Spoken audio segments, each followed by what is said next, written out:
Welcome to TRS Clips, the channel that we hope is a brain workout for you.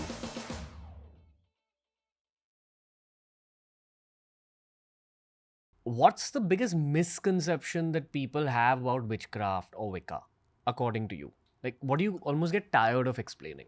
I get tired out of explaining when women or men come to me saying that, ma'am, you know so much. I've got an enemy and I need to take revenge.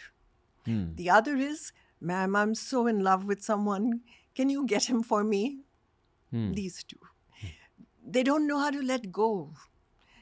One thing which Wicca believes in is that, yes, you go on doing your job, but in the end, it is destiny. But that does not mean you sit back. You have to go on. Go on with? Go on with what interests you. Where does your energy lead you? Because energy is very important in Wicca, as in many other subjects. People used to think that, Wicca, witchcraft, was some sort of hocus pocus.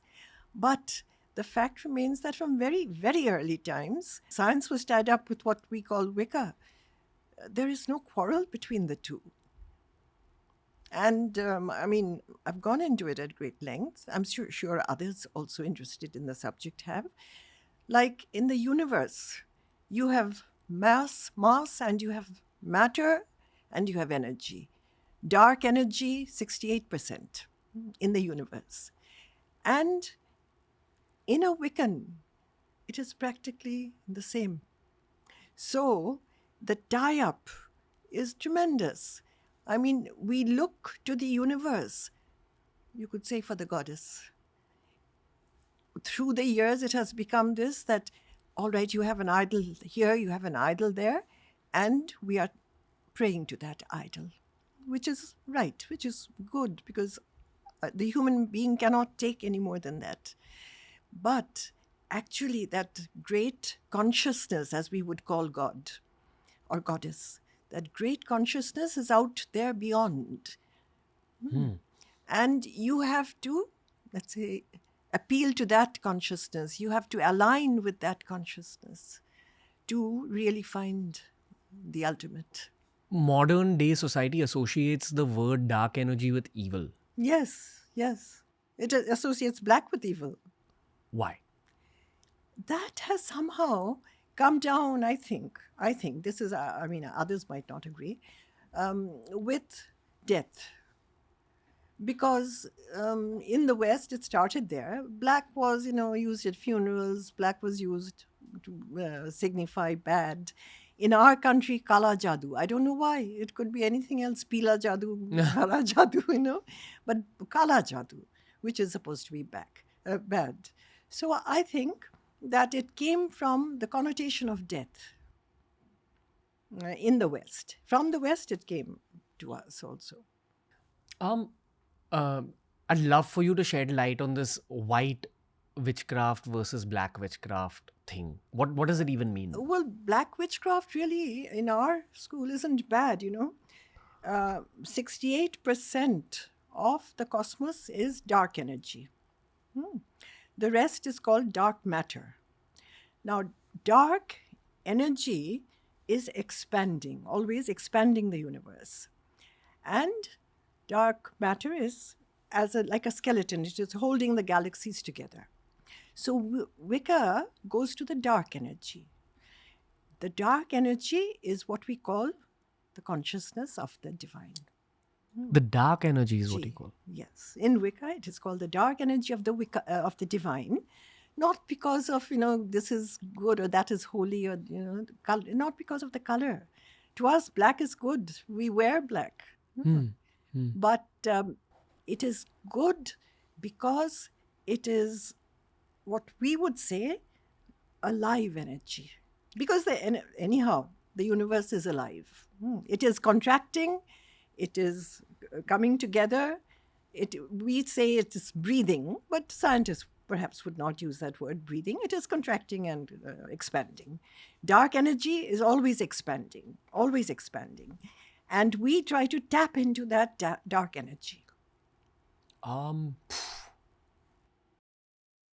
Do you remember the time that your daughter was 4 or 5 years old? Hmm. Was there any transference of the knowledge of Wicca back Not then? at that age. So at what age But does she, the... well, she perhaps picked up many things from me without my having to teach her. Do you remember that phase of life I think I picked up a lot from the atmosphere around me. in the house? In the house, because you see, it was a very scholarly atmosphere. Not excesses, not like the loud party culture, or neither the ghar pe baith ke just be very dead and dull. And I remember there were strawberries, red roses, there were beautiful flowers, chrysanthemums, so everything to awaken the senses and make one very aware of nature from day one. And that is what in Wicca you would say paganism. If you're going on holiday to a place which has megaliths, go and see, can you hear anything from them? A megalith is like a rock structure? It's a large rock, like a standing stone, like in Like Stonehenge. Stonehenge. Oh, wow. So you can hear something from them? You can pick up vibrations. I think it was like aligning herself to nature at that time, because nature is a very big part in Wicca. I think there's potential energy hidden inside every single human being. A little bit more inside women. Yes, I would say definitely yes. And then if you go about certain practices, you get to convert some of that potential energy into something more than just kinetic energy. Yes, that happens. And as I've often said, every strong woman is a witch. Every strong woman. What do you mean by strong woman? That through the ages, women have had to suffer. There is no originality. There is no room for her personality to grow. A strong woman is someone who is strong enough to lead her own life. She may also have other talents like, jiu-jitsu and judo. But she is strong. When I was in my Laurentian training, you could say. What is Laurentian? You see, that's how it started. That's another story. I mean, where did I learn Wicca? I learned it when my father was posted as India's representative in ICCO. ICCO is a part of the UN. He was a diplomat. Where is this? ICCO in New York. Okay. ICCO is International Civil Aviation Organization. So that was in Montreal, in Canada. So there were a lot of, interactions, parties, this, that, the social life. And there was a certain woman who was a tremendously energetic, different sort of woman, very intellectual, academic, all that, yes. So she was very interested in Indian, you could say, the dharma. American lady? She was a Canadian lady. Okay. And she was, of course, older than me. I was in my late teens then. And one day she asked me that, Ipsita, you must know all about this. Tell me more about Surya and the tradition of the sun in India. So I coughed a few times. And I said, well, I don't really know much, but I'm planning to read up. Because you see, in our house, we had a very big library. So in my spare time, I would just go there and read and read and read. But you were reading about the occult? Yes, I was. I Wow, was. okay. And one day, this woman, she came to me and she said, Ipsita, come with me to a certain place I want to take you. Because even though you don't know about the sun god, I want you to come with me to a certain place.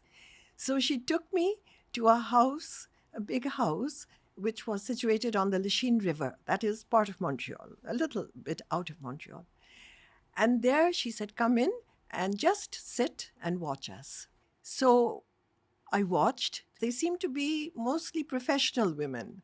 And this group was called the Pagan School of Wicca. And there were 12 women, and 2 or 3 of them got up and started to speak of their travels to various places, how they had experimented with the Nazca lines in Peru, how some had gone right up Machu Picchu, some had come to India. So, it was a kind of research into the occult and into also history. And then I came away. And Corinne, this was the lady in between who had taken me there, she told me that if you are fit and if you are willing, maybe the chairwoman, should I say, Carlotta will call you one day. So I said, well, I mean, I don't know anything that these women know, my knowledge and their knowledge. She said, no, wait and see. And about 2 weeks later, Carlotta called me. And I went, and she was sitting at this desk, and she didn't speak much. She just said, our association has just members in America, in Canada, and a few in Europe. But we do not have any members from the East. But I have seen you, even though you are not yet 21. 21 was the age at which, you could join, or they would take you. I would like you to join this association if you have the permission of your parents. Because this was, after all, a non-orthodox group. So I asked my father, and he was very open to it. He said, as long as you don't disgrace yourself in any way, learn. If you go there a few times. If you find that it's constructive learning, learn. Then I asked my mother. Now, my mother was a very conservative woman. So I sensed that she would perhaps object. And she did. She said, first of all, that why do you need to go into all this? Learn our Indian subjects, our Hindu subjects, our Brahmo subjects, because we also had a Brahmo lineage of Keshav Sen. Brahmo line started by Raja Ram Mohan Rai, then followed by Keshav Sen of the early 19th century, who was, you could say, my great-great uncle. Now, he was a rebel. He was a complete rebel. You're talking about Raja Ram Mohan Rai? He came just after Raja Ram Mohan Rai. Okay. Keshav Sen, he said we should not have many idols. We should worship the monotheistic way, one God. And another thing which he brought into focus was that there should be no child marriage. So he was a very rebel, and he was a very strong man. So, with that sort of background, my mother said, I don't know what you'll do there.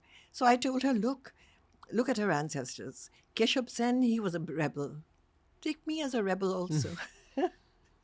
So she said, she laughed then. And she said, go ahead. Were either of your parents inclined towards the occult sciences? My father, he read a lot of books on this. Okay. On astrology, astronomy, all these things, And from those books, I picked up a lot. Thank you for consuming this clip, दोस्तों. अगर ऐसे ही और clips explore करने हैं तो इस channel के playlists को ज़रूर explore करना.